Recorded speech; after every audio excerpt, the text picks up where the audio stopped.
Well, first of all, I'd like to say good evening, everyone, and a special good evening to our survivors of the Parchman Ordeal, to the mayor and Mayor Darryl Grennell. The Museum of African American Culture is always glad to help let our citizens see the preservation and the importance of preserving those things that have happened in the past so that we can move forward and see a better future. And this is one of the events that I'm very proud that the mayor decided he wanted to sponsor, because it gives us a look at the actual individuals who participated. Not a story, not something or an interpretation, but hearing the effects of an event and the role it plays on a person's life and how they readapt themselves into the community. Natchez growth depends on the growth of its people. And the only way we can see that growth come into play is to recognize the important role that each of us play in building a community together. Understanding the struggle, understanding the sacrifices made by others, not being just for themselves, but for a better future. And this is something that we are glad to sponsor here in the museum, to give our citizens the opportunity to look and listen at the words of our citizens. So, Mr. Mayor, I'm turning it all over to you. Thank you, Mr. Bobby. Y'all, would you please give a hand to our host and our host and the man who really helps keep this museum going, Bobby Dennis. We're so grateful. Now, you know what I love about circles is you can always make a circle bigger. And let's do that. Let's make sure that we have plenty of room for everyone to sit in the circle. I'm going to ask Anthony. Anthony, come on, you sit up here. Come on. And you have to be careful now, because in a circle there is no last and there is no first. It's just one circle. And here, Anthony, you sit here. I'll sit where Mayor Grennell is in just a moment, because I have a feeling he's going to be moving around. Y'all, before we get started, I'd like to say the prayer today. And if you would, bow with me. And if you feel inclined, just reach over, touch your neighbor. You can elbow them or you can hold a hand. But let's just celebrate that unity today. I'm going to actually put this microphone right here, and I'm going to hold hands too. Because what today is about is about one Natchez. Let us pray. Father, we thank you that we can come together today to share with each other our hearts, to listen to the stories of those who endured this horrific event 60 years ago. Father, we're grateful that we can be here during this Black History Month, understanding, Lord, what went before and how far we've come. But Father, ultimately, I'm reminded of your word, where your command is that we love one another. It is through love, truly, O Lord, that we can become one. And we thank you for the love that we have here today and the love we have in our community. Let us feel that love. In Jesus' name we pray. Amen. Amen. Amen. You know, back last year, we had a gentleman in Natchez who was a civil rights worker from the Northeast, and he had come here back during the Freedom Summer time period in the 1960s. And he was a Caucasian gentleman who was so unfairly treated here that he left within an inch of his life, really, and never imagined he would want to return. But he did return, and we were able to have a screening here last summer of the film Black Natchez. Some of you were here, and it was then that, because some of the images in this movie harken back to the days of that terrible ordeal of 1965, that we had some amazing testimonies shared, amazing time with each other, and it was quite unrehearsed and unexpected. And so as we started thinking about what we could do during Black History Month to tell more of our story, because that's what we're doing. We're wanting to tell more and more of our story. We thought this would be a really great program. And it is going to be, as it was last summer, totally unscripted, unrehearsed. But a time for us to share stories and to hear stories and to gain a better understanding. Because I truly don't think any of us can understand the other until we've walked where, well, you've walked. And actually, when it comes to this story of the Parchman Ordeal, I don't know that any of us can quite understand, because I don't know of anyone other than these survivors who would even really know what it is like to walk in their shoes. My father, who would be 100 years old this year, if he was still living, he passed away at age 90, but he was a World War II veteran. And he was at the Battle of the Bulge, and he was there from the shores of Normandy all the way to Berlin, when Berlin fell in 1945. And he never shared with me stories as awful as stories I have heard shared by survivors of this Parchman Ordeal. And so this being the 60th year, and we will have an official commemoration of that later this year when we get to that actual time period in the fall. But we decided to reach out to a former mayor, my predecessor actually, the Honorable Darryl Grennell, who is the son of one who actually was a survivor of this terrible incident, and who provided the leadership for our city to build our very first civil rights monument, a beautiful monument that now adorns the front lawn of our city auditorium, the Proud to Take a Stand monument.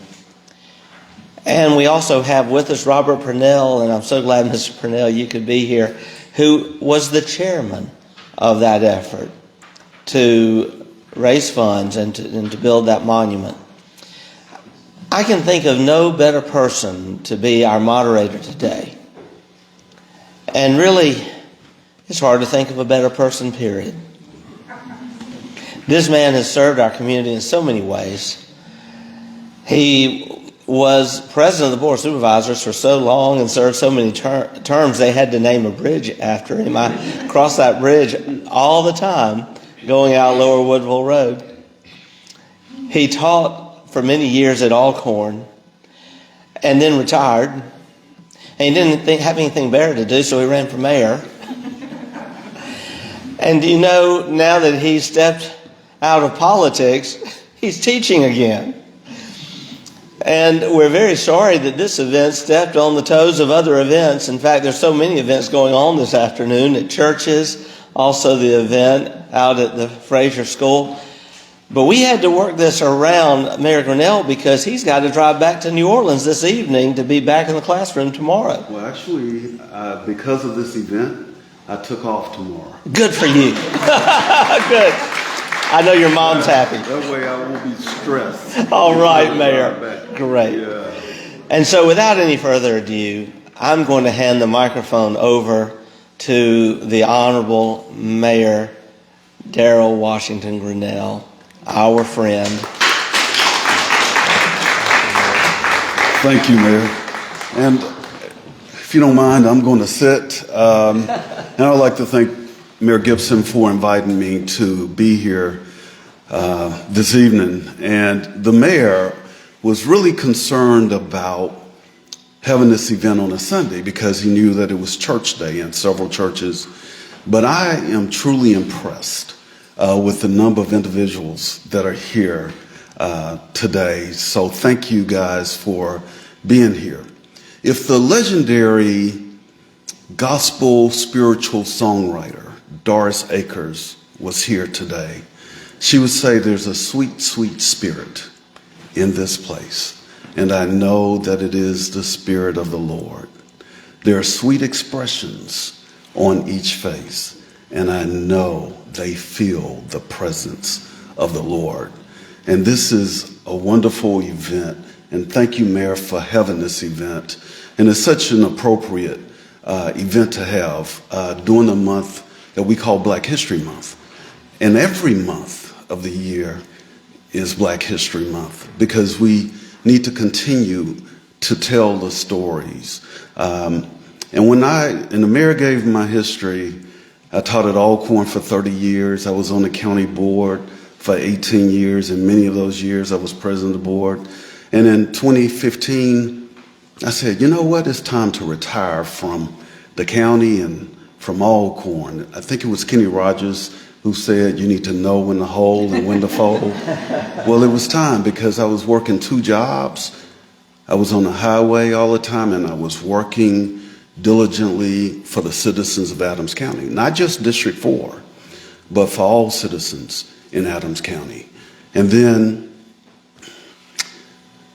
I ran for mayor after I retired and served as mayor here in the city of Natchez, the oldest city on the Mississippi River. And while I was mayor, you know, I said, Natchez, we have a lot of history.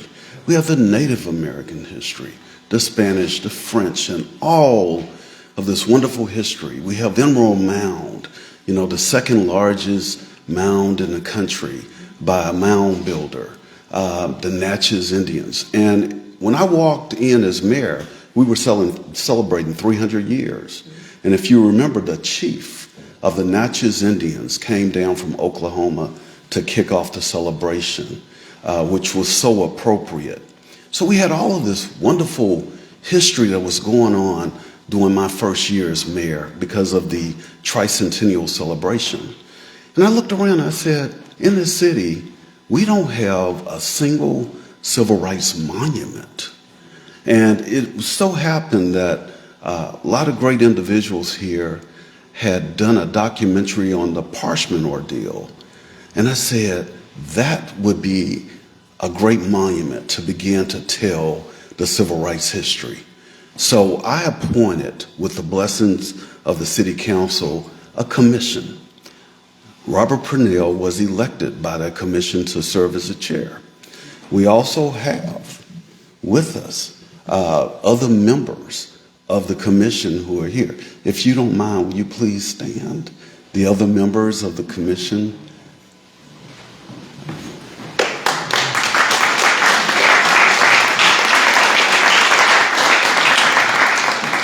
So I gave them a charge to design a monument, to come up with a site for the monument, and to do the due diligence to make sure that everyone who was arrested during that ordeal, that their names are engraved onto the monument. And they took me up on the charge. And they went beyond the parameters of my charge. And they came up with a name called Proud to Take a Stand, which was so appropriate. Because in 1965, and it was the year I was born, my mom was pregnant with me in August of that year. And she wanted to be a part of the march, but my dad demanded that she stay at home because she was pregnant with me. And thank goodness that she stayed home pregnant with me, because no telling what could have happened and I wouldn't be here today. So I was born the following month in September, after this event had taken place. And So I grew up as a kid, you know, a house of 6 in terms of siblings, 3 boys, 3 girls. And we grew up hearing the stories of the civil rights movement. And chills would go down my spine when my mom and my dad would tell us about the bombing of Wallace Jackson and, you know, all of George Metcalf. And when Congressman John Lewis, who was a part of getting people registered to vote, and how they had to slip him out of Natchez because they were planning on assassinating him here in Natchez. So I grew up hearing the stories of the Parchman Ordeal. And so I said, we need to have a monument. And that commission, they took me up on the charge. And after they designed it and had it approved by the city council, we had to raise money, which was a big challenge. And I thought, Mayor, that it was going to be really, really easy to raise the $90,000, I think it was, Robert, that we needed. And so we began to do GoFundMe and began to raise some money and still didn't have enough money. The city council gave me $30,000. I thought the county board would give me $30,000 towards it. That didn't happen. But I happened to go up to the governor and told the governor about what we were doing here. And he said, Darryl, don't worry about the rest of the money. The state of Mississippi is going to send that money. And we immediately started fabricating that monument. And fortunately, we got it erected. And I served on the Mississippi River Cities and Towns Initiative, where mayors of the Mississippi River would meet twice a year. And we had one of our meetings up in Memphis, Tennessee. And one of our guest speakers at that conference was Ambassador, former Mayor Andrew Young. And something came in my head and said, invite Andrew Young to Natchez to help to dedicate this monument. So I went up, I introduced myself to him. I told him about the monument that we were working on in the city of Natchez. And Andrew, I think during that time, was in his 90s, early 90s. And he said, I'll think about it. And I said, well, that's not going to happen. Well, to my surprise, I got a call from his assistant saying that he was coming to Natchez. And while we were in Memphis, Andrew Young told me about his experience in Natchez, because Dr. King was supposed to have come to Natchez because something had happened here. And Dr. King was supposed to have met with a group at a mass meeting, but he couldn't come.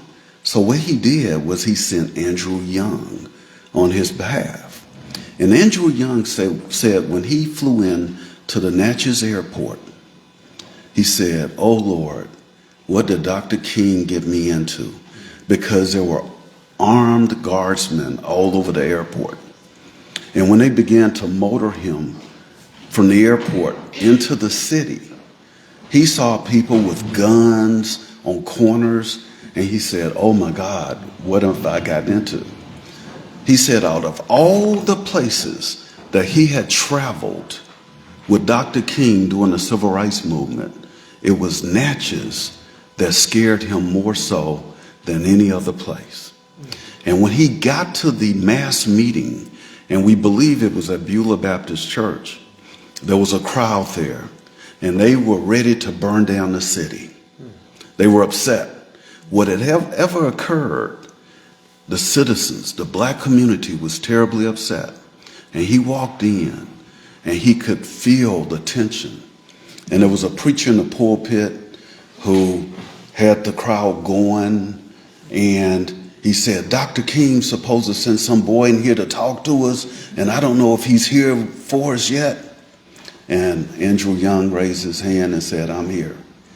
And he said, Darryl, I don't remember what I said that night, but whatever I said, that crowd had calmed down, and they didn't burn the city down the next day. Wow.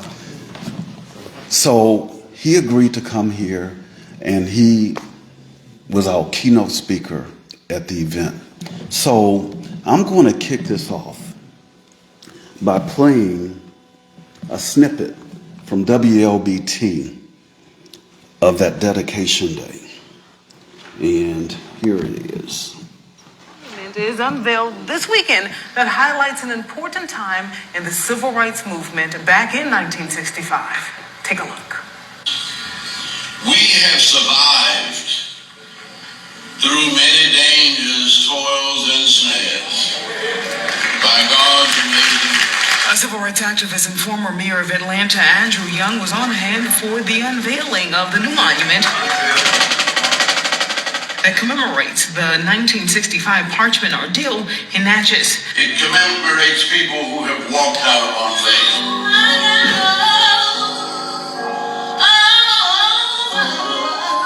The monument is called Proud to Take a Stand. Mayor Darryl Grennell says the Parchman Ordeal is a pivotal moment in the civil rights movement. Natchez citizens decided that they were going to march against racism and segregation, and they started the march. They were arrested. They filled up the city jail, the county jail, and arrests were sent here to the city auditorium. In their minds, they thought it was going to be a makeshift jail, but to their surprise, buses were brought in. They were loaded up those buses, taken up a Code 61 highway to Drew, Mississippi, to Parchman Penitentiary, to the maximum security side of that prison. Oh, I was so scared. Dolores Bassett is a Parchman Ordeal survivor. She was in the 11th grade when she was arrested. Oh, it was very hard. It was gruesome. It was so cold. We had to take our clothes off just about. We had no cover, and the beds were just tin and cold. It was cold on the floor. A lot of the girls had to sleep on the floor on their hands. We had no food. The food was not edible at all. It was horrific. The monument has names of young men and women etched on one side and a picture on the other side. The picture on the front of the monument depict the protest of this arrest. The names on the back are 468 names of individuals that were arrested in the city jail, county jail, and in the state penitentiary. Bassett says after all she and hundreds of others went through to fight for racial justice and equality, this monument makes her feel proud. I just wanted to cry. I'm so elated. Thank God.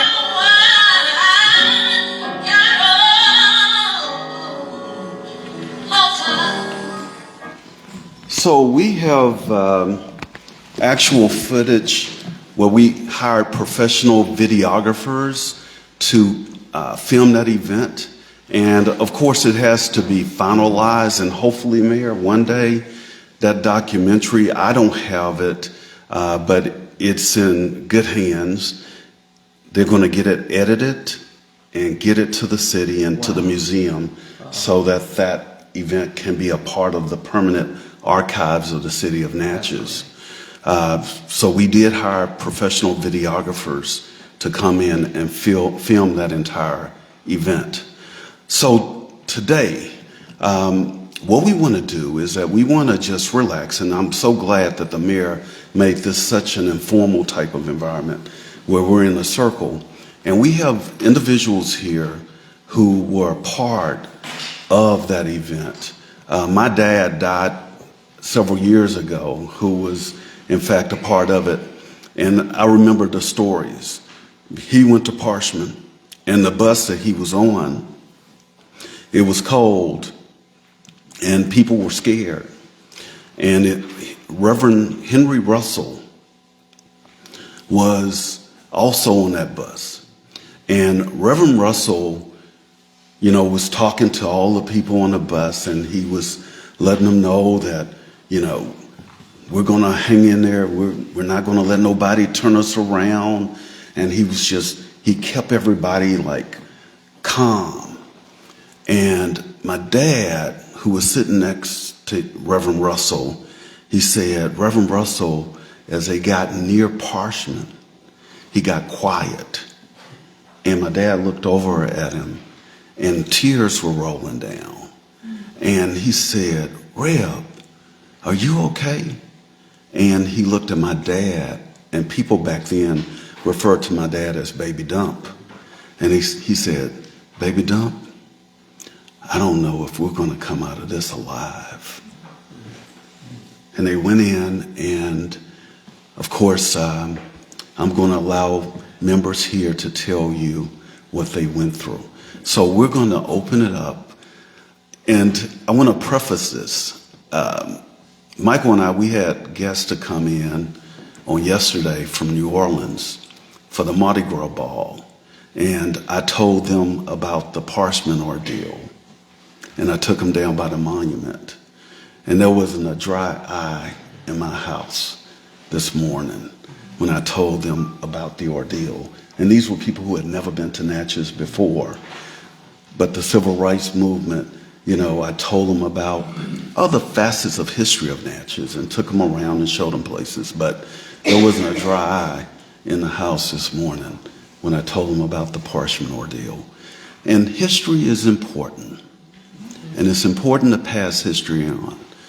Because when you know your history, you can prevent the ugly parts from repeating itself. So it's important that we know our history. So at this time, we have survivors. And we're fortunate that we still have survivors who are here. And I'm going to turn it over and allow them to talk about it and open it up for questions so that we can learn. So we have Pat Carroll, who was a member of the commission, but she was also a part of the Parchman Ordeal. We have her sisters here, and Dolores and Rosetta, and we also have Ronnie Coleman, and there are other, Perkins. And during this time when I was working on the monument, I went by his house. That's right, at that picnic. And we were talking about this monument, and he was a survivor of the monument. So it's a small world. So I am going to, who would like to talk first? Ronnie? Okay.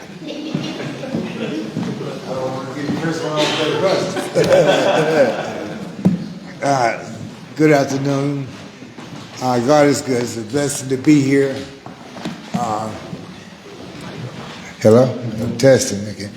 It's amazing because Darryl, Dad, and I was on the same bus. But my mother was with me. And at that time I was 17. She may have been 30-ish, young lady. But it wasn't nothing like we thought, you know, during that time. His dad had a mechanic shop. So I used to work on my car over there with his mom and dad. So we were all close friends. But on that bus ride to Parchman, it was chaos for a while. Then it finally settled down. And my biggest worry was about my mom, because she is sitting beside me and not knowing what they were going to do. I wasn't worried about myself as much as her. But once we got to the yard, Darryl also had a little cousin, Cookie, uncle, Cook, who was with us. And there was a white guy from SCLC, I think it was, and they both had beards. And they dry shaved them with some sheep shears, you know. We stood up like Connor Klink on that movie where they make you stand in front of this line, look at this light, and had the dogs. So we had to sit almost this paralyzed there and hope the dog wouldn't bite. And that was just getting into the prison. Then once we got in, you know, they took our clothes, gave us this cup of laxative, rolled off some toilet tissue, they went from 7 to 8 of us in a cell, you know, iron cell, cold, food that next day, grits with the gravy on it was like lard, you know.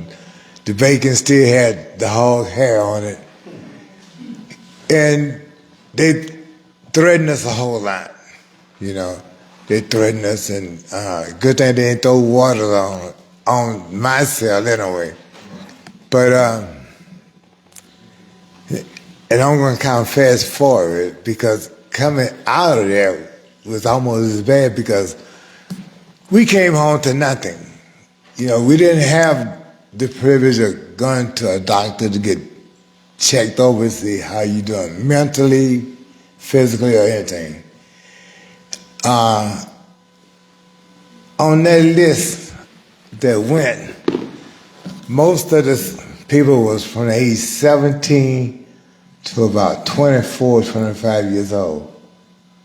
And most of that was black males, 17 to about 27%, his dad and a couple others. So it was a bunch of young men, young guys. And coming out of a situation like that, nobody knows how we were mentally, or still mentally, because that drama can show up any kind of way at any time. And I just say that to say, we didn't just go to jail, got locked up, got mistreated, and come out. Because mentally and physically, that was damaged, you know. And I'm pretty sure some of my friends at that time lived through life with some issues, because I know I did, you know. Just the thought of something happened to my mom and myself on a trip like that, or the rest of the co-workers, you know. And even coming out of how are we doing now at this stage at 76 years old, and our children and grandchildren, because I told mine about it 60 years ago, started telling them. So I just say that to say it had a great effect, and it still has because working on it with Darryl, with the monument, was a great experience. With Pat, getting a chance to have lunch with Andrew Young that night was an awesome experience. You know, so that was good and bad, and it's the way of the world. I just hope the story be able to stay getting into the schools, because 5 years from now, what will it do? 10 years from now, will our story be able to go into the black history into the schools, because they trying to stop it, you know, and I hope it don't. Yeah.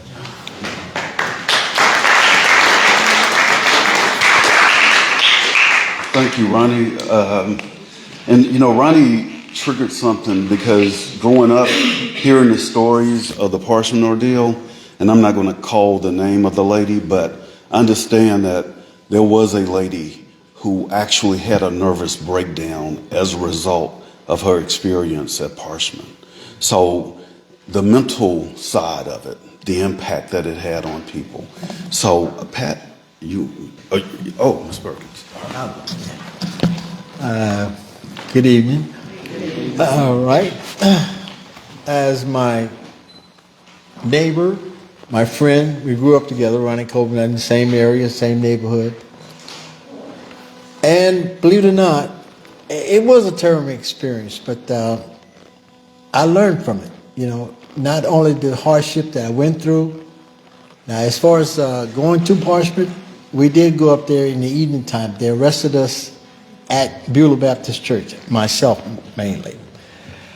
And once they told me, when I was on my way out to church, the police officer say, well, I will tell you exactly what he said. He said, hey, nigger, get on the bus. I said, on the bus for what? He said, get on the bus. Don't ask me a question. So I got on the bus. And once they did, he got everybody off, the bus was filled. Once the bus was filled, they drove us around the corner to the city auditorium. There, we sat there, and we were there until a lot of people come. It was evening time when we got on the bus. It's about 8:30, 9 o'clock at night. We were still at the city auditorium. So they was telling everybody who at a certain age, if you're a certain age, you get over here, or you come down here and do this. Well, I didn't know what the heck was going on, so I told my real age, which was 19 years old. And I was sorry I did that, because once you're 19, you got on that bus and you went straight to Parchman. That's exactly what it was. And I had no idea where Parchman was. And I just until about a month ago, I found out exactly where it was. And it's up in the Delta. And I said, my goodness. And I was trying to figure out how we got up there. So it had to be 61. Am I correct? It was 61 North. And I haven't been back in that area since. So as far as Mr. Coleman was saying, when we got there to Parchman, you seen the guards above the towers, machine guns, everything pointed down at us. And I said, oh my goodness, what are we in for now? But, fear came over me, true enough. I'm young, but I didn't think I was going to be that afraid. I was trying to help myself saying I wasn't afraid, but I was scared as hell. I'll be honest with you and tell you. But when we got in there, the only thing I wanted to do, because I only had a sweater on, because it was October and it was cold. And we were in North Mississippi. So I figured, I said, well, okay, everything's good. All right, so once they got there, they told us to strip. So once we started stripping, he said, everything. I said, what? I said, my goodness, man, what is going on here? So, and here I am thinking about the prison, what they, do to young men in prisons. I said, here we go. Because I'm going to be fighting to the end.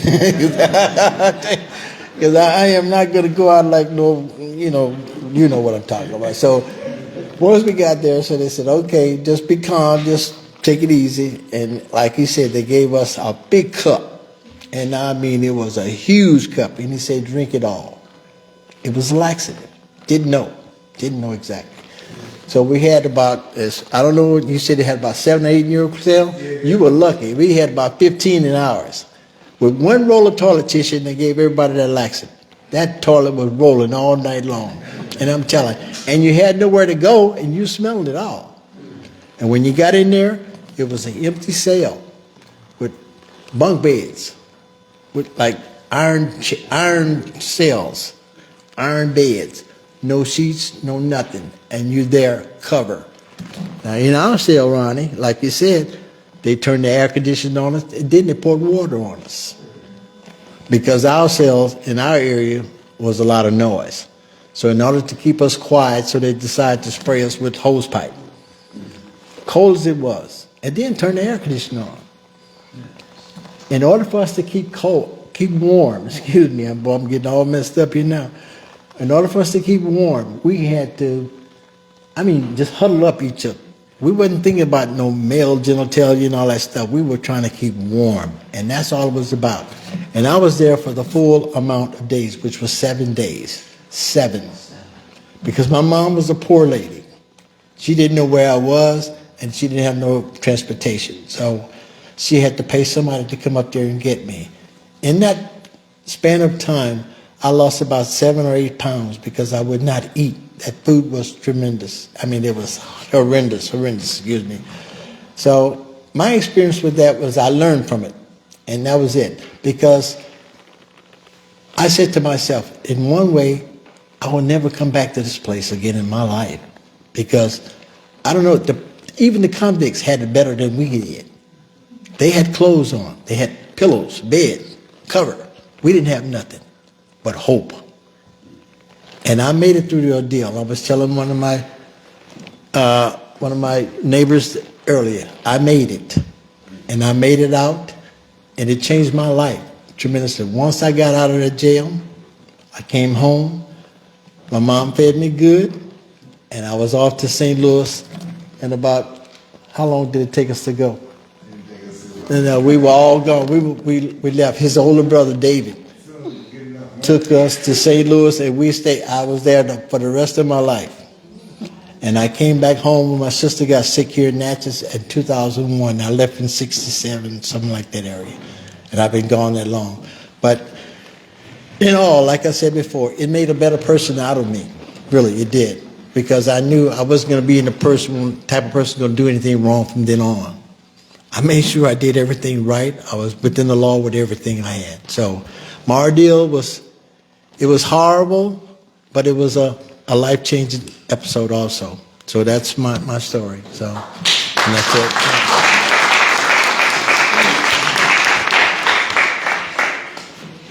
All right, so we have some sisters here. And to show you how things happen, I gave the charge to the commission. I said, make sure you do the due diligence that no name is left off this monument of individuals who were arrested. So, and they did. They did to the best of their ability. We had public viewings of the list because we got the original list, the original arrest records from the Natchez Police Department.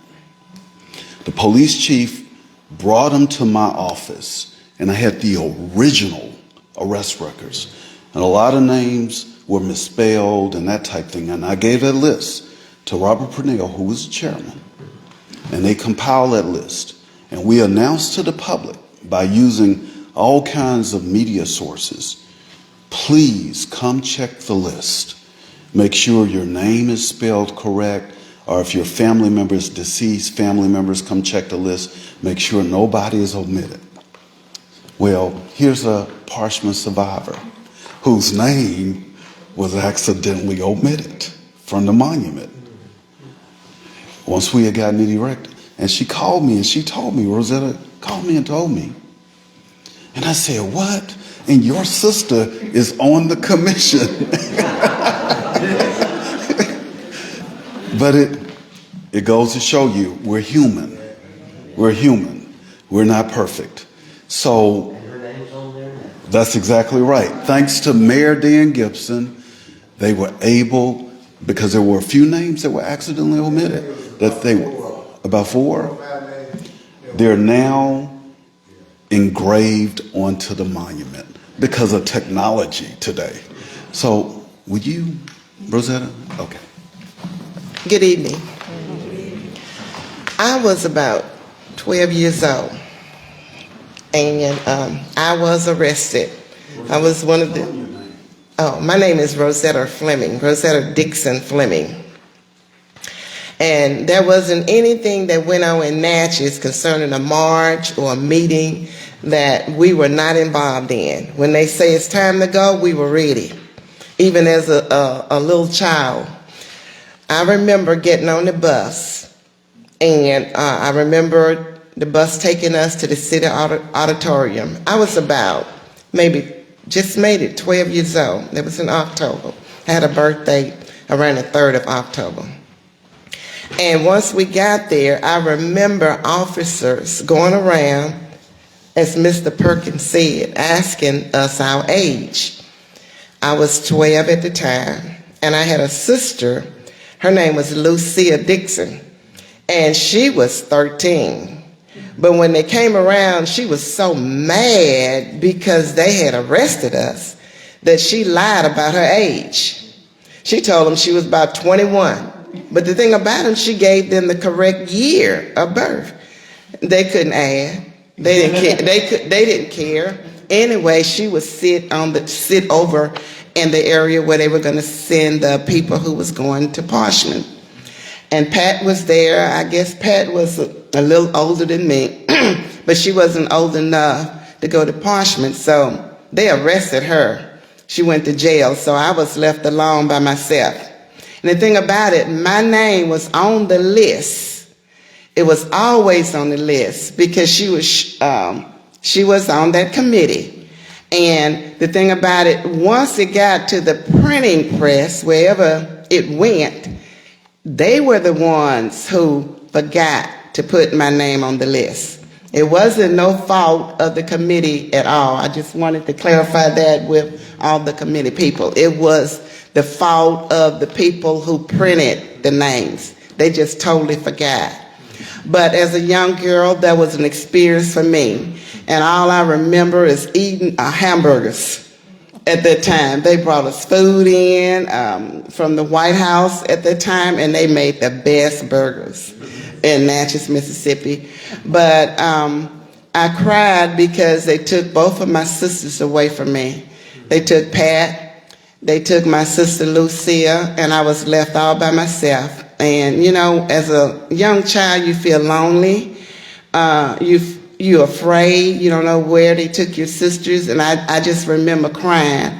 And I remember later on, I think my mother, she came and picked me up, and we walked. We didn't have any transportation, so we walked from the city auditorium down to Smith Lane, which is now Smith Street. But there was a time that as a young child I never would forget. It's like it's so visual that I can see and remember everything that went on that particular day. From the time we were at the church, the time we got on that bus, every detail that took place as a small child, as a 12-year-old, I could remember all of that. And I'm just so glad that nobody was killed that particular day. I'm glad my sisters and aunt, she went to Parchman. I'm glad everybody came home safely, even though they had bruises mentally, but I don't think much physically abuse, but mostly mentally abused. So I'm going to pass the mic to my sister Pat.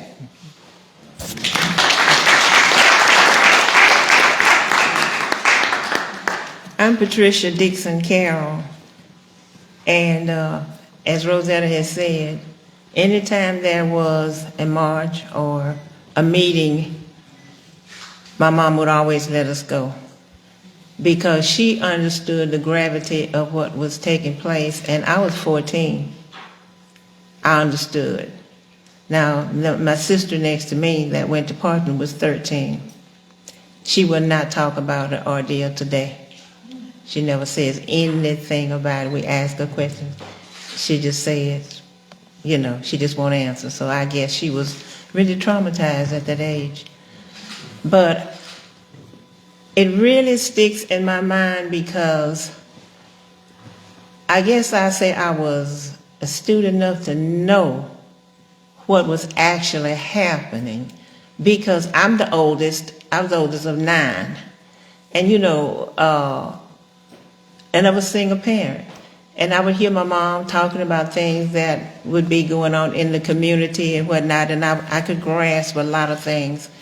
And being a young black girl, I knew the difference between young black girls and young white girls and young black men and young white men. And my mom was a maid. And I knew some of the things that she was experiencing on her job. And I think that's why she had no reservations in allowing us to go. We say, well, we having a meeting. They're having a meeting tonight. Can we go? Yes, she said, but just do what they tell you to do. And we did that. And I knew that when we went to Beulah that day, that there was something that was going to happen. We had been talking a long time, the officials, Reverend Baldwin, Reverend Russell, Charles Evers, about what we needed to do. And nothing had transpired until that day. And they said, well, today we're going to march. And we were ready to march. And they did. They pushed us all up when we stepped out of Beulah. By the time we got on the sidewalk, they had the buses lined up, took it to the city auditorium, and they separated us, and I ended up in the Adams County Jail all night. Was there till late the next day when my mom came to get me. But I remember so many other things, and I guess how you can see things when you can see a picture how things can build up and pile up and they grow. And I thought about how my mom used to walk to work, and she would walk from Smith Lane to Main Street. She worked for a prominent white family on Main Street. And being a single parent, she worked 6 days a week. And I guess I must have been maybe 13 or 14 when I found out she was only making $12 a week. And she had to go, they had this little house in the back where she worked. And that's where when she would go in, she'd go in through the back gate. She'd go in this little house and change her clothes and put on her uniform. When she got off, she'd go back in, take her uniform off, put on her street clothes, and go home. But it was just, I'm at a loss for words to explain when you grow up in situations like that. and things happen, it, like Mr. Perkins said, it changes your whole life, your whole aspect of how you really see things, you know. And so I teach my children, I talk to my children, my grandchildren, and I have great-grandchildren, you know, and I tell them about things. And it seems like even just today, the more things change, the more they remain the same. And so we're in another fight. But we are survivors, and we will survive. But that Parchman Ordeal, I think, was one of the worst things that could happen. But we learned from it. So we know now as a people, individually and collectively, what we have to do. Because we will not go back.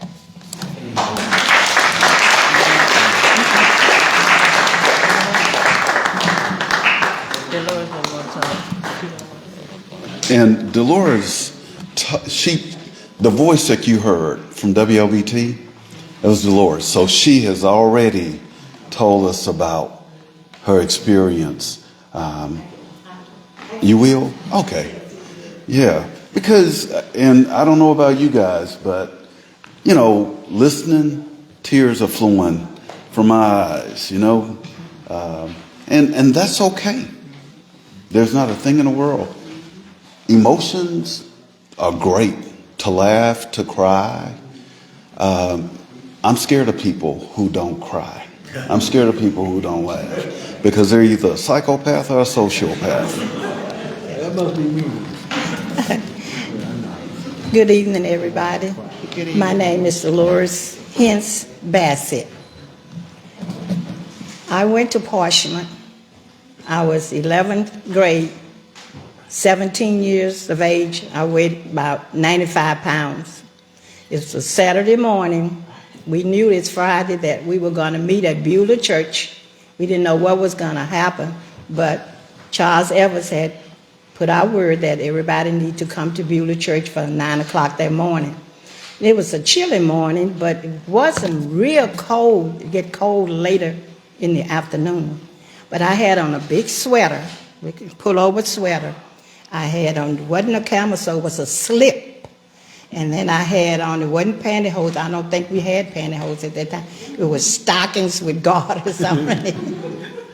And I had on little ballerina slippers. So we was in church, and Charles Evans was the main speaker.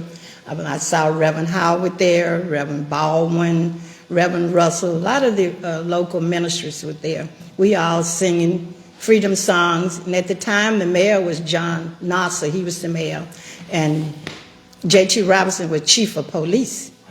So Charles Evans said it was Saturday, we were going to march through the streets of Natchez, go around to the courthouse, and sing a few words and come back. Although we know the courthouse wasn't open, it was Saturday, but he wanted people to see we in Natchez were serious about registering to vote. So Charles Evans was speaking and talking, and we singing, got on fire, got ready to march out. We walked out the church door. There stood J.T. Robinson. He said, if you all march today, and he turned, he pointed at the bus, the dilapidated school bus. He said, you're going to jail. So we looked at each other, marched back inside. And Charles Evans said, what's wrong? Why are you coming back? We said, JT's out there. And he said, if we march, we are going to go to jail. So Charles Evans started crying. He said, my brother, he died for this. He died for civil rights. He said, we are going to march today. So everybody got on fire, started singing, we're not going to let JT turn us around. So we walked out, and he just started taking people to the bus. Some people were still walking away from B Street until Rankin Street. So they pulled the bus around, and they got those people. And everybody got on the bus, and we were just having fun, laughing. We going, you know, we didn't know where we was going, but he took us to the city auditorium. I said, the city auditorium. I used to pass there walking, had never been inside of the city auditorium. So we got off the bus and went inside the city auditorium. I looked around. I said, I saw a stage. I saw bleachers. I said, this is the city auditorium? I was thinking I was going to someplace really beautiful. But anyway, we sat all day long. We were singing freedom songs and whatever. And it was a place in Natchez called the Burger Chef. It was out there where East China, South China is on the highway at the end of Homachita Street and the highway. But anyway, we got food around 12 o'clock. And they said it came from the Burger Chef. Some people said it came from the Eola Hotel. But we had hamburgers and French fries and a drink. And so we still sitting there and singing, and then after a while, more and more people started coming in. We said, well, where did you come? Where did you come from? We came from B Street, Beulah Church. And so it kept multiplying and multiplying. And we kept singing and singing. It was sort of fun, but then it started getting dark. We were looking out. I was ready to go home. So then they started calling names later. And we said, calling names. They said, yeah, get over here, girls over here, and men over there. And some people went to the bathroom so that they didn't know what was going on. They didn't want a name to be called. It was in the restroom. But finally, they marched us out of the city auditorium onto a Continental Trailway bus. And everybody on the bus sitting together, singing, and we'd say, where we going? And I said, we don't know where we going. So we kept on riding and riding, and then somebody said, you going to Parchman? We say, Parchman? That's the prison. Say, yeah, that's where we going.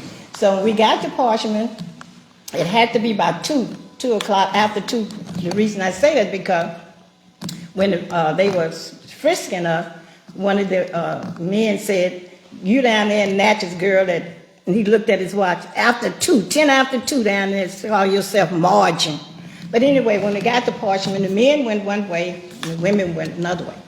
So we was in this little room, and there was a lady there. I don't know what she worked there, was she inmate, I don't know, but she was frisking her hair for bobby pins, taking them all out, putting it in a manila folder and one thing to the other. She said, you got to take your sweater off. I said, sweater off? So I had to take my sweater off, I had to take my shoes off, and I was just really cold because I'm cold-natured anyway. And so then this man, he reached me a cup. He said, drink this. I said, what is it? You drank it. And I said, well, I don't know what it is now. I don't want to drink. He said, gal, you better drink it. It's 10 after 2. You down there in Natchez with all that mess marching down. You better drink it. And I drank it. And so then they marched us down the hall, and I was barefoot except for the pantyhose on, and it was cold walking down the hallway. And they brought us to a cell. It was 4 of us, and they had 2 bunks, 10 on the right side, and on the left there was a commode with a little Facebook. And then the man Rich took off a roll of toilet tissue and gave each one of us some toilet tissue, told us to go in. And so we went in. And all I remember the next morning when I woke up, but all through the night everybody was on the commode. I didn't get on the commode much as they did. I don't know why, but they were running out of paper. And everybody was looking at me. They wanted mine. I said, I don't know. So, but it was more of them than me, so I gave them some of my paper. Next morning, they came with breakfast. They had an inmate, and then this man, I guess he was a guard or something, whatever, and he had him to count out the spoons. We didn't have a knife or a fork, just a spoon. And this man was real slow. It was 4 of us said, 1, 2, 3, 4. Okay, now he said, pass the coffee. 1, 2, 3, 4. Everything was real slow. And the grits was, they were so hard. Look, yellow-looking grits, they were so hard. And the coffee was black as tar. Couldn't eat that. So I don't remember later on dinner. It was so long ago, I don't remember. But I know the food, we couldn't eat it. So I looked out. You could see outside. You look up, and it was barbed wire, and some birds was flying on it. The little birds feathering around. And I said, oh, Lord, the birds are free, and I'm locked up in prison. And the thing about it, we hadn't done anything wrong. We had no trial. In prison without a trial. And I started crying. And so all the ladies down there said, who is that crying? And they called my nickname. They said, Low baby, stop crying. They got our men around there putting water on them. They're naked. One thing, you got to be strong. But I was just crying. I cried every day. It was hard. I never wanted to go to prison, never. That was really bad. But anyway, I was thinking that was that Sunday. Okay, the Monday came and I heard a lot of people talking. I said, oh, they coming to get it. I'm going home. I just knew I was going home. They were bringing more people in. They brought in 4 more girls. And that night, this girl, she was sleeping, and she got on her knees, and she leaned down like this, and she slept like that all night. I was crying all night. They were sleeping, but I was crying. It was just so unbearable. I was so cold. I took my slip off, and I took it and I wrapped it around my shoulder that made it warmer than just having it on. But anyway, that Tuesday, they called my name. I got out of there. Anyway, Wallace Jackson, he came from Natchez to pick me, and it was about 3 of us up. But we was on the yard. They gave us our clothing and everything back, and they put us on the yard. And when I got out there, the yard was full of people from Natchez. I didn't know there were many people involved. And the men was on one line, and the women on another line. Then they had this security guard walking around, and he was saying, yes, indeed, I bet y'all go back to Natchez now. You are not going to come back up here. And this man named Mr. Samuel Carter, he was a teacher at St. Francis School. He said, if I go home, get me a good shower, a good shave, a good night's sleep, a good meal, I'm coming back tomorrow. I looked around, I said, yeah, you speak for yourself. I'm not coming back up here. So anyway, we got home that evening, about 3 o'clock in the evening and everything. And so they said they were going to have a meeting at Zion Chapel Church that night. And I went to the meeting, and they were talking to a lot of us who had been up there and was back home. And a lot of people were still up there. But anyway, I think I marched maybe one time after that. And I slowed down because Parchman was not my cup of tea.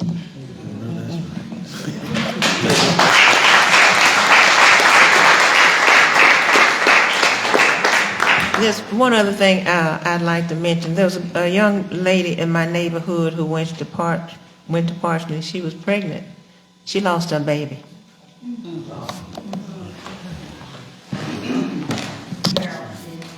Okay. Hey. Hi, my name is Ruthie Washington. I did not go to Parchman, but I was 15 years old when we went to jail. And that was devastating for a 15-year-old. We didn't go through as much as you all did at Parchman. But to wake up, well, first, it was a neighborhood thing. We decided as a neighborhood we were going to go to march.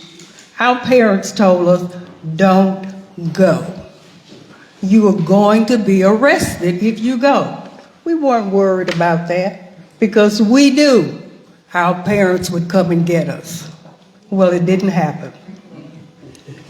We had to sleep on the floor, on a mattress, no sheets, no cover.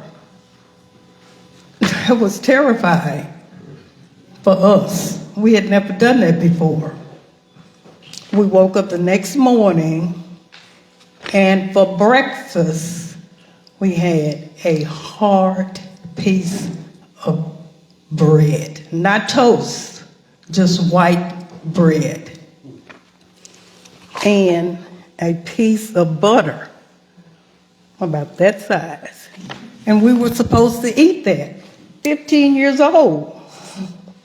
Can you imagine? That was devastating for us. All of the things that we went through, it was because the neighborhood, the family, we wanted to be together. We wanted to do something. But until I saw that monument with my name on it, and it said, what? We were going to make a stand. Then I realized that I had done something important. And I'm thankful that I was a part of that. And this is my great-grandson here with me, which really makes me want to say thank you for the monument.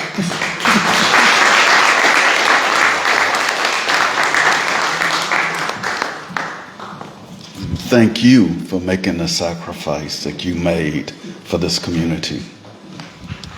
And I'd like to thank you again for the hard work that you put in with it to get us, the committee together, raising the fund. Your dad and I, as you know, we was always like that. And have him on the bus with me.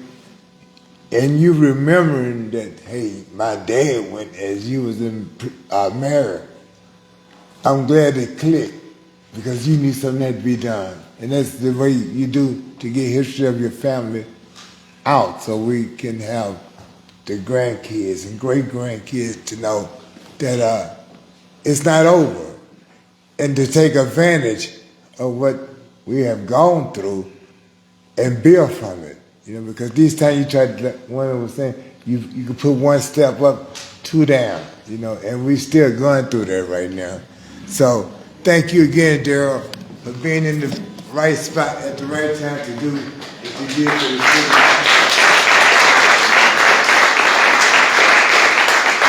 And we now see what has sparked from that. The current mayor and members of this community have taken an initiative where not only do we have the Proud to Take a Stand monument, but we have a series of markers that this current administration, along with citizens of this community, have been able to strategically place to tell the history of the civil rights movement here in Natchez. There's a marker down by the old Lee Donnan barber shop, and there are markers throughout the city that tells the story, and it's important. And Ruthie, you've got your grandson here who needs to know the story and the sacrifice that you and the neighborhood members made along with other citizens in order for him to be where he is today.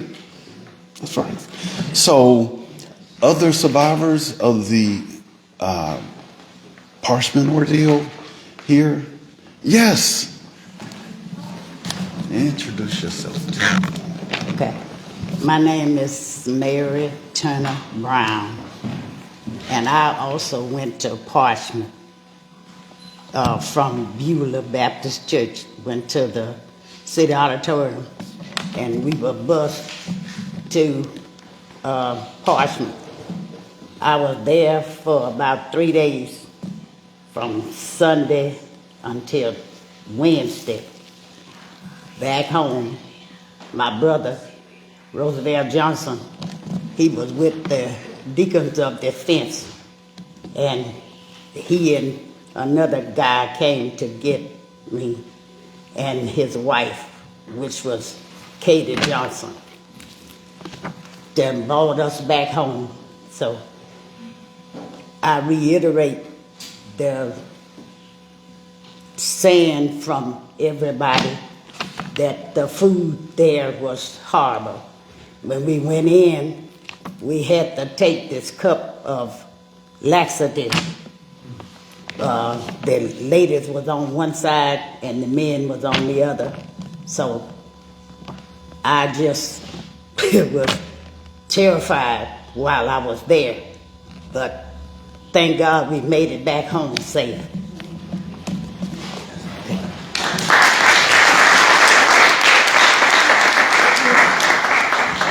Other survivors, Mary? Yeah, I You? Oh, okay, yeah. My girlfriend and I would always go to all the marches. And that particular day, we went to the city auditorium. I stayed at the city auditorium, she went to jail. Oh, I'm sorry. My girlfriend went to jail. She was younger than me, but she was taller than me. So, because I was 15, I think you was 15 too, right? No, I was 14. oh Lord, but anyway, they took her to jail. And when it started getting real late in the evening, a lot of us started crying because by then, we was missing our parent. We wanted to go home. So my mama used to work for Mr. Kyle, who owned the Wilson drugstore. So he came and bailed me out. So I'm good. Thank you. She went to jail. She went to jail. She was a little taller than me. And I've known Liz for years, and I didn't know this part of her life. So this evening, Mayor, is a great evening because I'm learning something. Liz? My name is Liz Howard. I'm on the monument as Mary Elizabeth Howard. Very few people know that's my name because I refer to myself as Liz. I was 14 years old, and as Ruthie said, we went, as a neighborhood thing. We went together. My mom knew I was going, and she was okay with it. I went to the city jail. It was not a pleasant experience. They did serve us food, but I did not eat it. My mom is a good cook, and we were told not to eat at other people's house. And I didn't eat there. Was I scared? Yes. I was very scared because I really didn't know what they were going to do to us. We were brought in there. In fact, when we came out of Beulah, it's like they herded us into the buses like cattle. We were scared. We were young, didn't know what was going on, what we were doing, what we were going to expect. And it was a very inhumane situation. We were all scared. And all I could think about is, I want my mama. I want my mama. And my mama came and got me. And she just hugged me. And she said, you did good. You did good.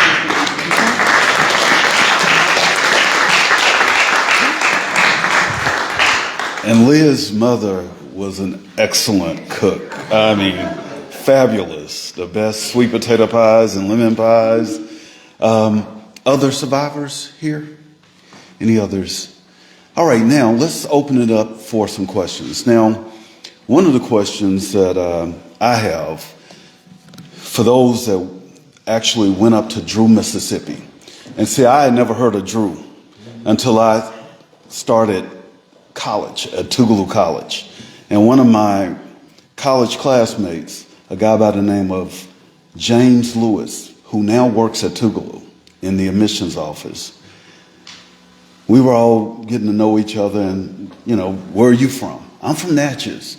And James said, I'm from Drew, Mississippi. And we were like, where is Drew? He said, have you ever heard of Parchman? And we were like, yeah, that's Drew, Mississippi. He said, so his nickname throughout, and even today, we call him Drew because he was from Drew, Mississippi. We had never heard of Drew, Mississippi. So I'm like you, I had never heard of it until I started college. Also, I just found out, when you said Drew, Mississippi, the New Orleans Saints quarterback, Parchman, that's where he's from. Yeah. Right. So, Parchman, I understand that, and I don't know if it was a scare tactic, that when people were freed from Parchman, from this event, the story says that the Klan was en route in different areas up in a delta to try to prevent family members from coming up. So, do any of you guys know anything about that? Did you hear, Ronnie? My father had a grocery store on Canal Street, right at Governor Fleet Road. So he used to get a lot of traffic and people coming in. And they was saying that they was going to come up and catch the bus, turn the bus around, take the people off the bus.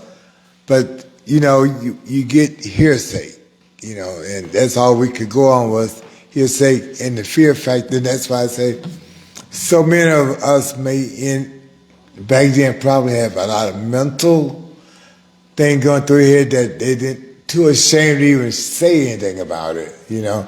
Like I said, my mom was there, and I'm like, where is she, you know? And she was wondering, where was I, you know?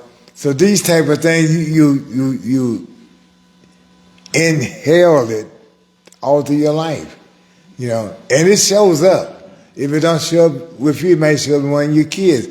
And I know a lot of my classmates, the males back then, was either end up getting on drugs or whatever, and you never know if that was something that helped influence them into doing things like that. Because what they was trying to do with the black male was make them inhuman, you know, take your pride from you, you know, make you feel less than what you are. And believe it, if you in the cell with, he said he had about 10 in there, 12, whatever, make him in. You know, I mean, we was, hey, that's not the right here. You know, like he said, he didn't want to be raped by the prison guard, but here you are in there with friends, and you never know who's what or what you could be doing, whatever. So it wasn't nothing that you want to do again, especially in a group that there many people. Yeah. You know, you hear one or two guys get locked up, this may happen there, but when you take that many black men and women that has never even been arrested, I mean, we didn't have no record, you know, we had never committed a crime, and had committed one, and now here we are going to a place with no trial or anything, no experience, and then at night, yeah, the fear factor. Yes, Chestnut. So I do have a question. Those of you who were arrested, did this stay on your record? You know, No. What happened there? Well, I was told about.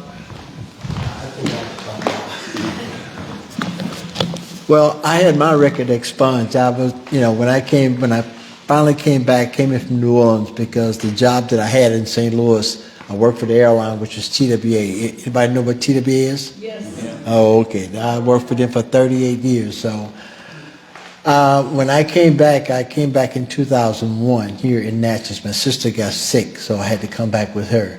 But I was told, a lawyer called me in my home, and she told me to come up there on, I forgot what street it was, but she told me you can have your record expunged. So I went up there, and she asked me my name and all that stuff. So she went into the computer, and she did expunge a lot of people records, you know. But to this day, I know people have certificates from Congressman Benny Thompson saying that the records have been expunged, but I don't have no certificate. Any of you got a certificate? But Jackie probably had one for you because those names she had. Okay. Made up. I think she tried to reach you, but this is you out of town.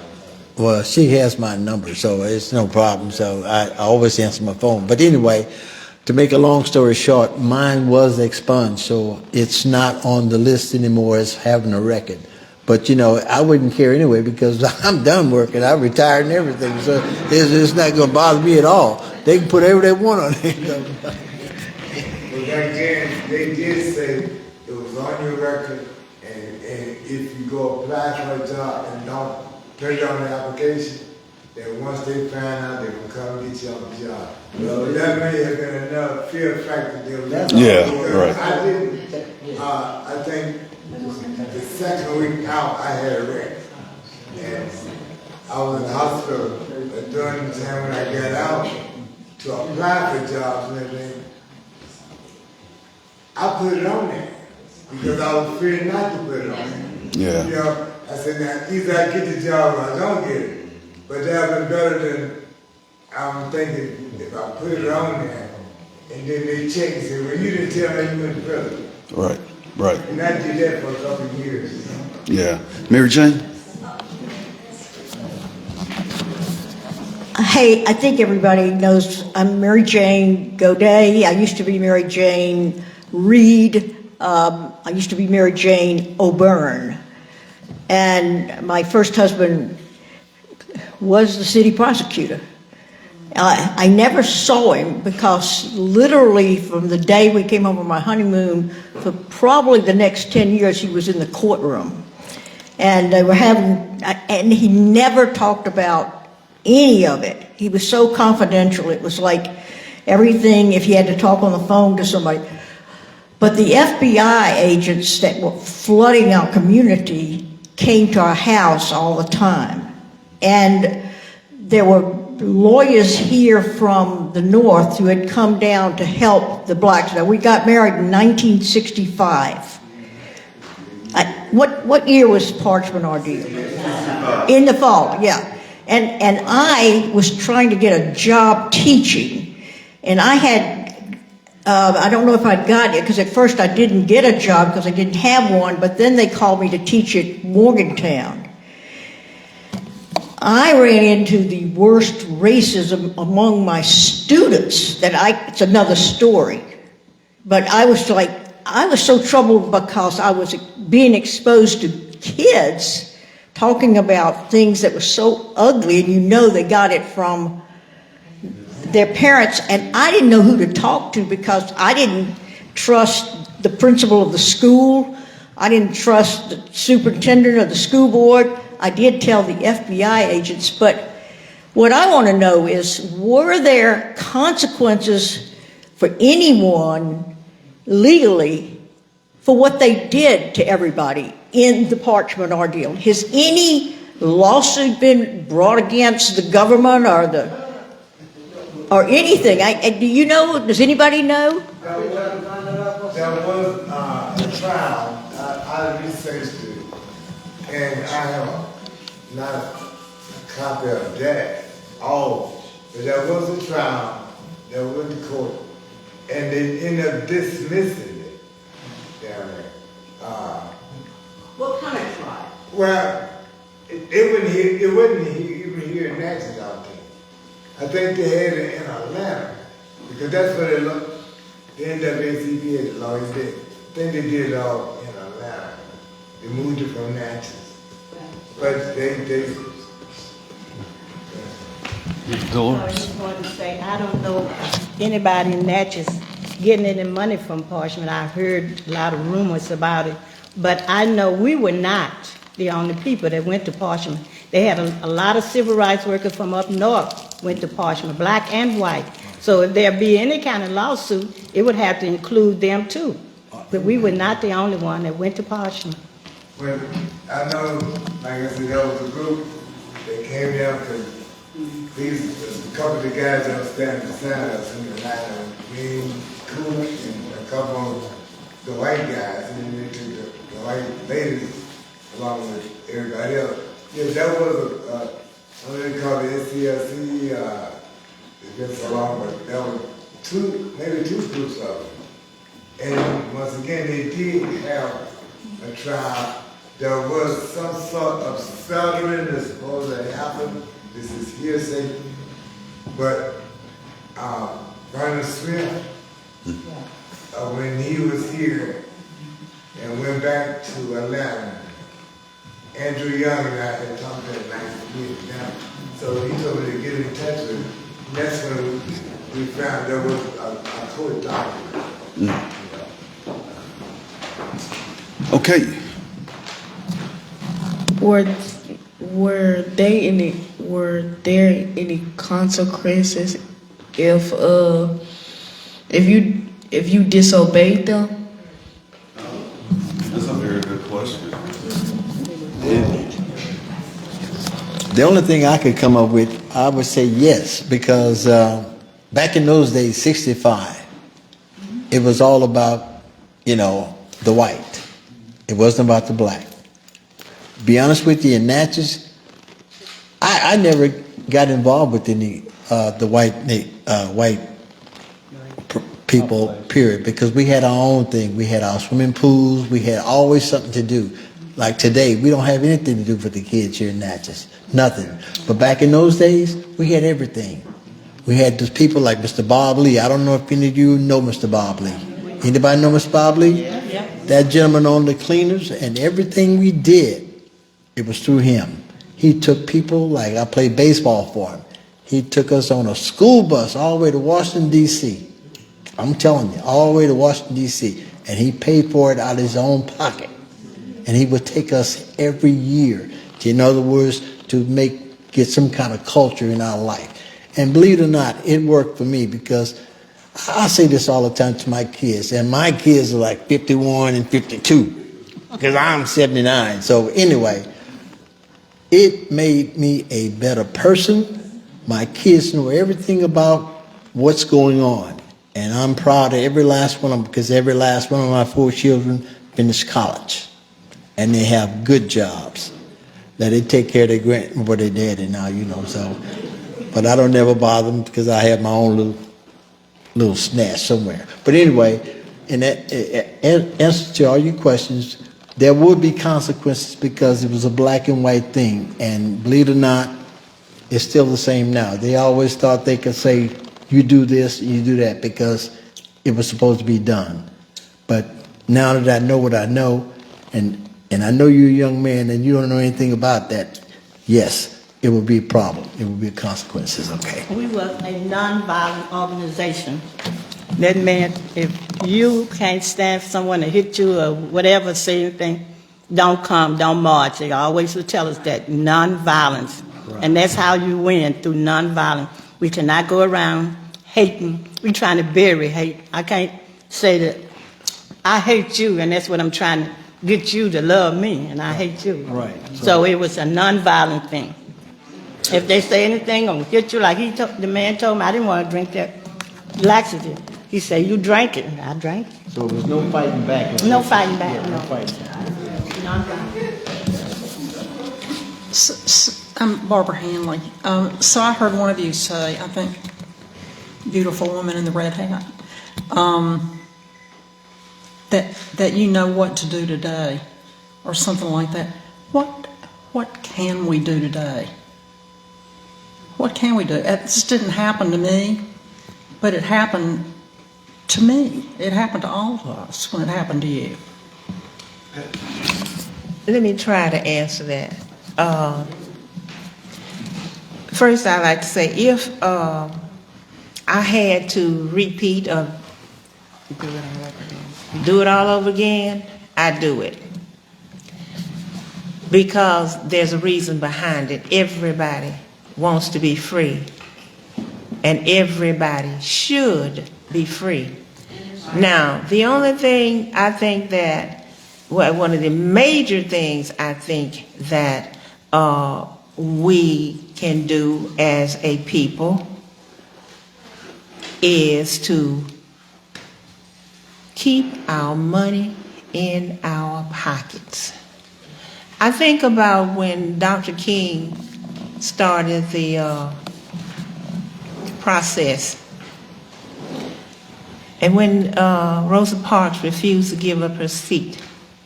And if I'm not mistaken, they boycotted 381 days. If we keep our money in our pockets, it's going to hurt because it's all about the money. You follow the money. If we do that, we can change a whole lot of things. As black people in America, if we would band together and just support our own until we gain the respect that we deserve, then the problem can be resolved. Because it's all about the money. And I just believe that. I just want to tell you, young man, and I won't be long, but just to show you how you know things can build up and can get you to a point where you break. When I was growing up, we were poor. We were very poor. We're not as poor. I'm not saying God is blessed. We're not that poor. We're doing well. But when I was growing up, let's say, we didn't have as much as some other black families had. But I remember right here in Natchez when I was a kid, if we had to go downtown, there were white signs, there were black signs. Where you saw a white sign, you don't go in that door. White water fountains, black water fountains. Colored. And that's what, right, colored is what we would call colored. And I remember my mother-in-law was ill, and there was at the doctor's office, there was the same thing, white and colored. Now, she would get up early in the morning, before 8 o'clock, and be at the doctor's office right downtown here in Natchez. But she couldn't see the doctor until every white patron he had on his list had been seen. And when we would have to take her lunch, take her a sandwich, because she had to wait to see the doctor, and she had a lot of medical problems. And there were not a lot of black doctors who would see black patients. She would be there sometimes, it would be dark when we come to pick her up from seeing the doctor. The same thing in the dentist's office, white and colored. You have to walk on, if you on one side of the street and somebody, a Caucasian on that side, you get over. You see them coming, you get over. Supposedly, you get over. And it used to be, and look, this was in my day now. I'm 73. But from those who were older than me, they had no choice. They had to get off the sidewalk. Now, so when we were in high school, we had a good school. We loved our school. And when they started saying about segregation, what did they do? They closed our school, sent us over to the school where the Caucasian children were, but guess what? We couldn't even talk. You don't talk unless you're talking to the teacher in your classroom. So it was horrible. Just terrible. They had I remember when they had the city buses running in Natchez. And my mom couldn't go to work. She just had a baby. I was the oldest. She said, go down, take the bus. And she had to instruct me. The first time I got on the bus, she said, the bus is going to stop right down at the corner. She said, you wait there. When you get on the bus, you get a man your money. And you tell him when you get on where you want to get off. But you go to the back of the bus and have a seat. And that's what I had to do. I went to the back of the bus. When he got to my stop, he announced the stop. I got off. So these things make you feel that you are inferior when we know I walk on two legs just like you. I got two arms. I'm intelligent.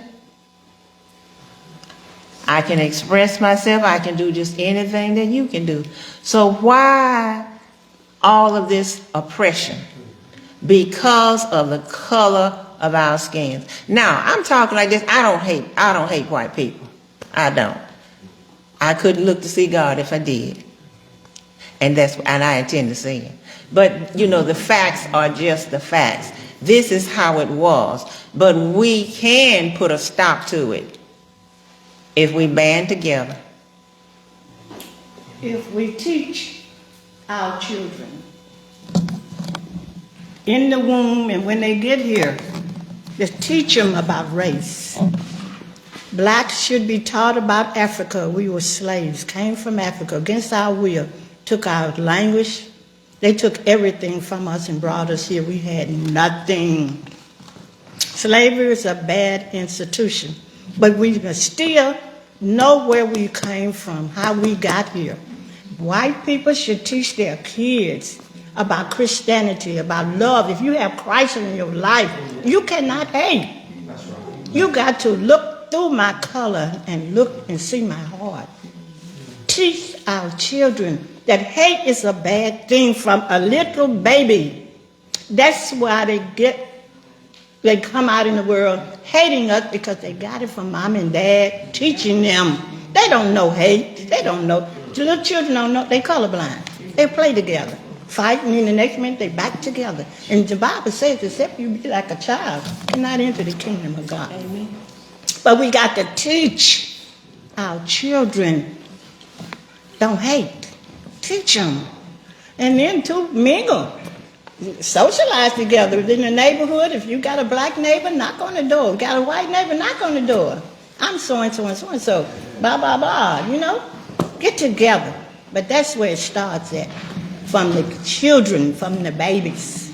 That's where hatred starts with the children. And there it is. It's about love. Love is the word. And that's what we need to teach. And that's what we need to actually have ourselves, is love for each other. And that's the key. So I don't want to leave anybody out before we wrap up this evening. Were there any other questions? Any others? Yeah. Mm-hmm. You mentioned earlier that you all going to put together the video of the presentation. Right. Will you give us a copy of it? Can we get a copy of it? We will do that. Thank you. The members, the survivors, we will, once it has been edited in final form, we will make sure that all the survivors get a copy of that dedication program. Yes, we'll do that. Mayor, we will do that, correct? We will do that. Okay, and I heard a lot of key words here, and one of the key words that I heard Rosetta mention was White House. You see, there's some people sitting in this room who live in Natchez, never heard of the White House. The White House, and most people when they hear White House, they think about Washington, D.C., or the president. But Natchez had a White House, and it was in my neighborhood on Woodlawn Avenue on the corner of Woodlawn and Claiborne. And there were a group of sisters that came from Stampley, Mississippi, who were part of the civil rights movement that came here, and they had a cleaners, they had a liquor store, they had a restaurant called the White House.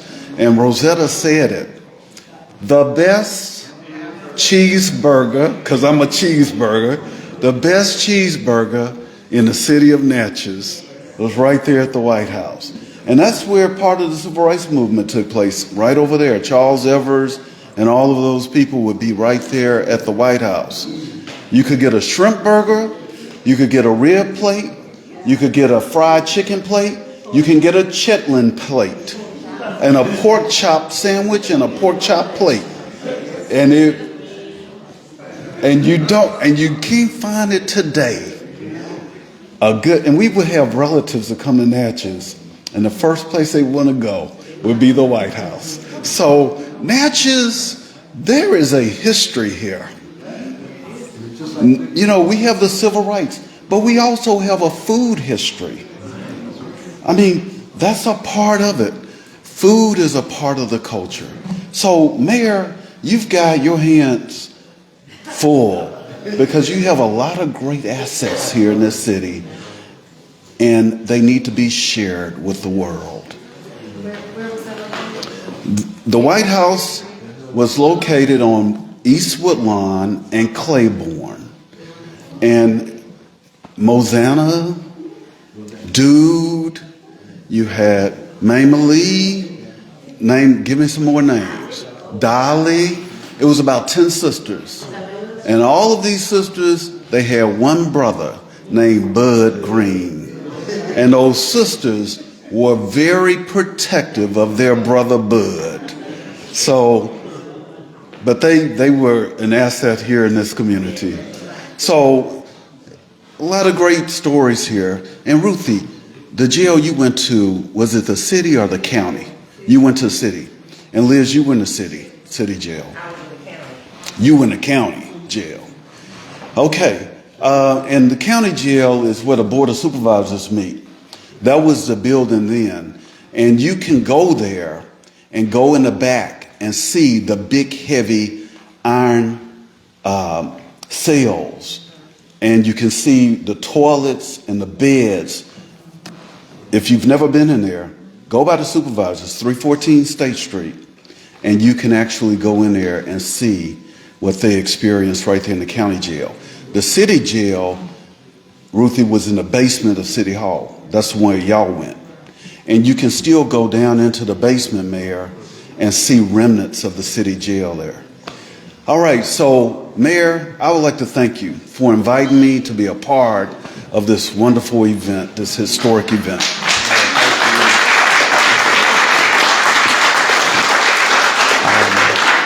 I just want to thank Mayor Grennell.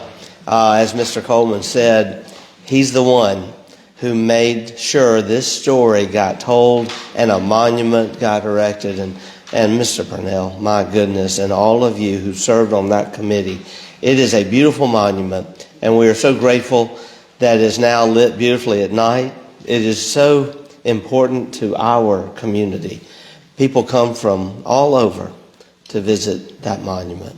Also, I think we may need another marker for our Natchez NAPAC history trail for the White House restaurant. That is a part of I think we need one. So, Mr. Bobby, we're going to have to get to work on that. We're about to make some presentations. But before we do, I want to just share this. I was very grateful. I was born in May of 1965, just a few months before you were born, Mayor. And I was born into a time and a very sheltered environment, too, where I just didn't realize these things were going on. And I was one of the very first classes to start first grade. We eventually graduated from Murrah High School, but started at Boyd Elementary and did not realize how special this was. I went all the way, all 12 grades, fully integrated. In fact, I had the pleasure of organizing our 40-year reunion just 2 years ago, and people came from all over the country. And some of you may know my classmate. I grew up with Morris Murray, whose dad was from Natchez, and Morris helped me put on that reunion. His great uncle, Levi Murray, just passed away a year ago and was a World War II veteran. It was later in life when I realized just what a special upbringing I had, because when you hear these stories, I want to just say this. Words come cheap. They really do. There's an old expression, your actions are speaking so loudly I cannot hear a word you're saying. But I do want to say, on behalf of the city, I'm so very sorry that this happened. That this happened to you. Liz, I didn't know. You were involved. I had no idea. But I also want to say this, through our actions, I'm hoping that we can, as Mayor Grennell said, keep this going to tell that whole story. One thing I'm very proud of is just a couple years ago, we were able to get the North Natchez Youth Center made into a historic landmark, because there's a building that for many years was the only public building in a park that our black citizens could use. And we also spent around $800,000 renovating it 2 years ago. And it really is beautiful, along with the new playground. And now we've restored the pavilion. We're doing things. But Mr. Perkins, we're doing a lot to hopefully have our children something to do. Because you're right. They don't have near what they used to have. I'm so grateful that the Boys and Girls Club is coming back. This afternoon, while we're here, there's a gathering at the Old Fraser School. We're really glad to see what Miss Betty Bell and Jarita Fraser King, what they are doing there. Also building our workforce development programs, opportunity. But I will say, all 6 of our parks now have new playground equipment, restrooms restored. Baseball is going again. Hundreds of kids played last year at Duncan Park. And Duncan Park, I just want to say, is open to all. That is the park for all of us. And it was so good to see a very diverse and integrated group of young people playing baseball at Duncan Park last year.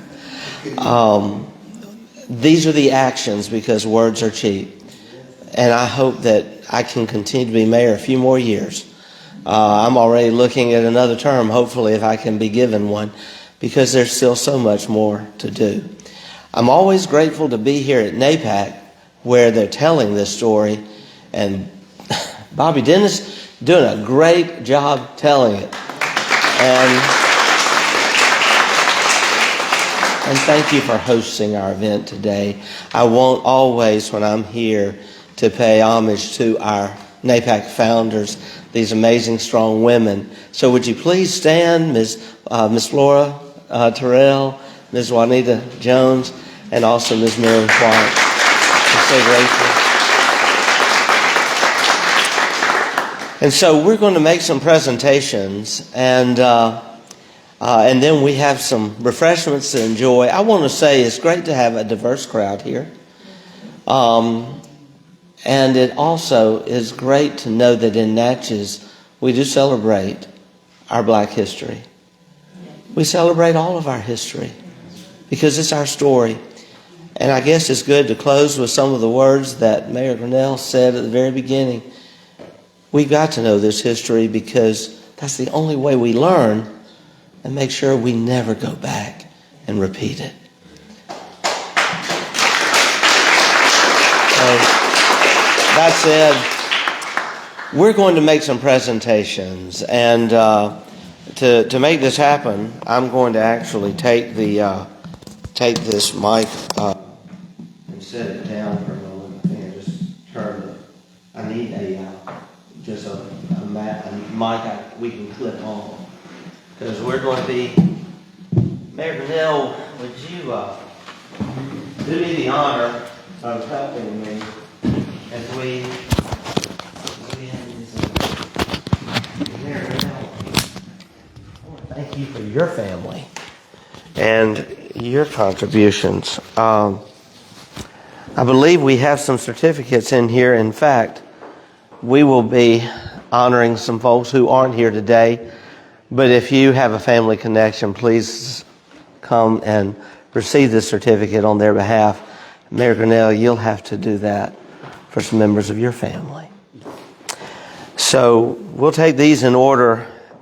And Anthony, would you hand these to us? Just come stand with us and hand these to us as we go. Patricia Carroll. Ms. Pat. We're going to ask you to stand here and we're going to get a picture.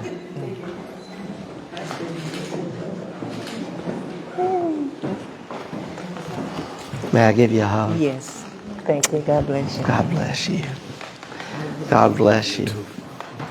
Now, we don't want folks to get, we're going to want a group picture before it's all over. This is Ms. Dolores Bassett.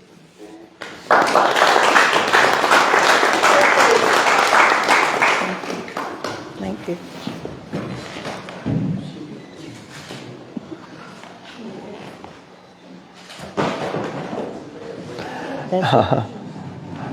Did we get a picture, Nifa?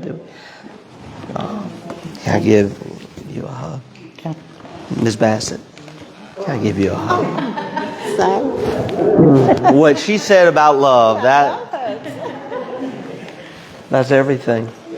You know, you all remember Frances Wallace, and Frances, the very week that she passed away, she arranged to have something sent to my office as a gift to me, and it now hangs in the office, and it says, hate, these are the words of Dr. King, hate cannot drive out hate.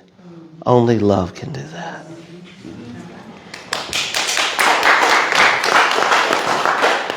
Mayor Grennell, this is on behalf of your dad, Jonathan Grennell. Thank you.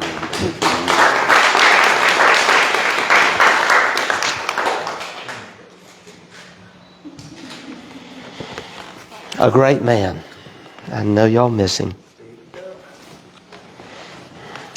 Geneva Coleman. Ronnie, yes, if you would come and... We're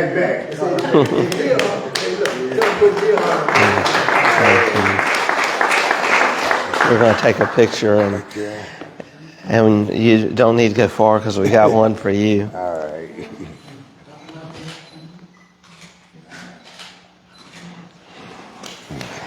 And let's see. And I had a sister, Daisy. Daisy. Daisy, yes. Wow. The whole family almost.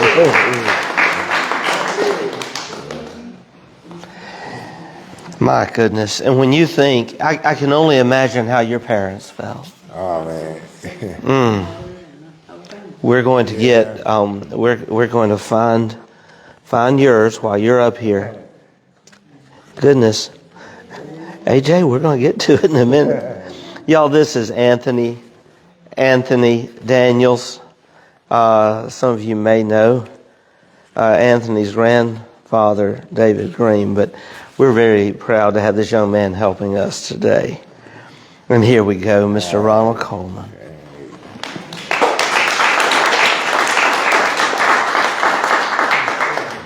Thank you. I remember your stories from last year, and you really touched my heart. Thank you. God bless you. Thank you. It hurts. It makes a difference.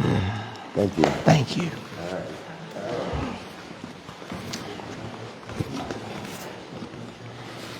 Ms. Mary Turner.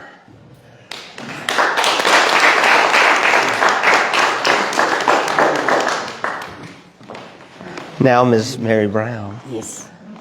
God bless you. Thank you. God bless you.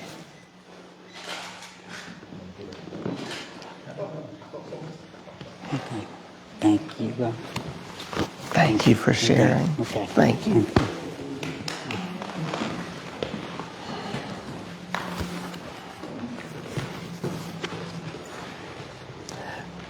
Wilford Perkins.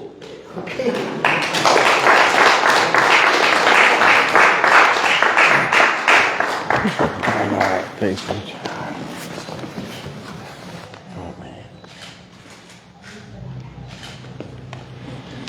Mr. Perkins, gosh, thank you for sharing your story. Thank you. Thank you. Okay, Thank you. Without you guys, it wouldn't happen.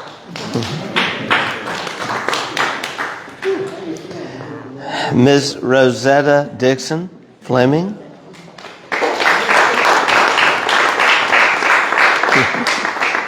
Thank you, Ms. Rosetta.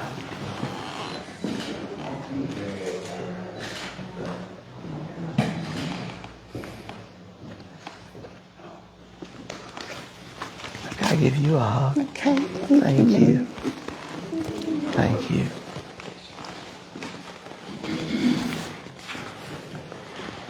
Ms. Ruthie Washington.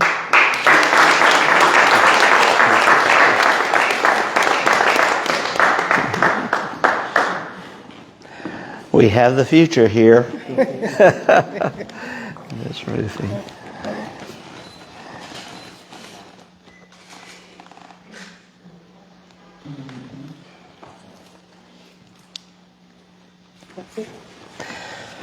Thank you. Thank you for sharing. Thank you, young man. It's so good to know we got a good future coming. Thank you. And I don't believe Horace Washington. Ms. Ruthie, if you'll come and accept this on behalf of your brother. And yes, we have a mystery one, and we don't have one for her because she didn't let us know. Liz, we'll get yours. We'll get yours.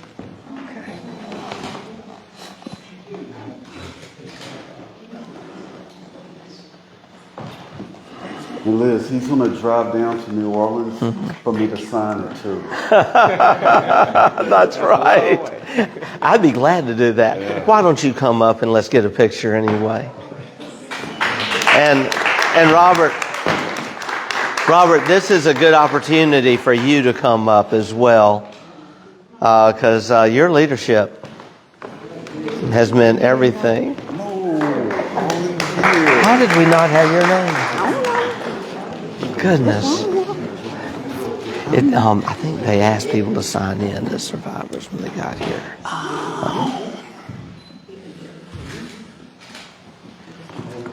Y'all, what happened, we were trying to grab names as people came in the door, and Nifa Hardy Dr. Hardy is our community liaison for the mayor's office. She and my assistant came in today and did these certificates while we were here. And somehow we didn't get you on the list, but we're getting it. Okay? That's okay. But I can't forge his signature. There's no way anyone could ever. Well, he'll just have to make a special visit. Yeah, okay. Hey, I see Liz and Robert in New Orleans all the time. All right. You just bring it by. We'll get that done. I'm on the river. I can see my house from the river. I'm at 1616 Steeplechase. So you guys down, call me up. Come by. Oh, thank you. You I know, can see the boats coming down river from the house. it's good to know we got a friend in the Big Easy. I'm going to ask all the survivors to please come and stand with us now for a picture. All of the survivors, and we may have to. Let's see. It's a big group. It is. Actually, I got 2 monuments.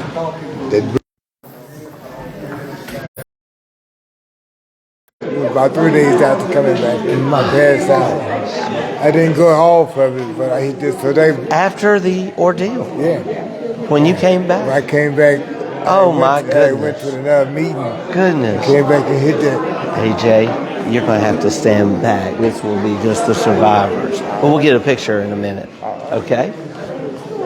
AJ, if you would you take a picture with my phone?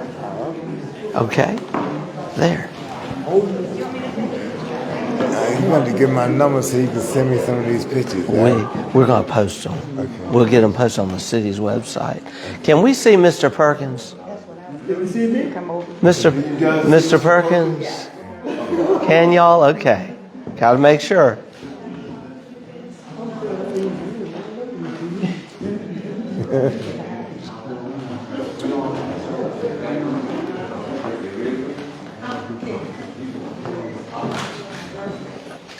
Thank you. Hold on. Let me put it up.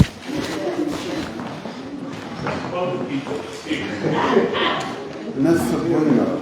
Haven't seen you in a few years, Sabrina.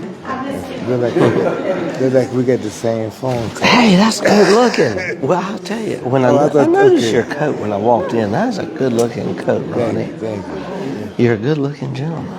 Thank you. I appreciate it. I definitely need to see you. Come see me. Cause I got some people that been asking questions. They probably ain't here. Yeah. If you don't want to discuss it, I don't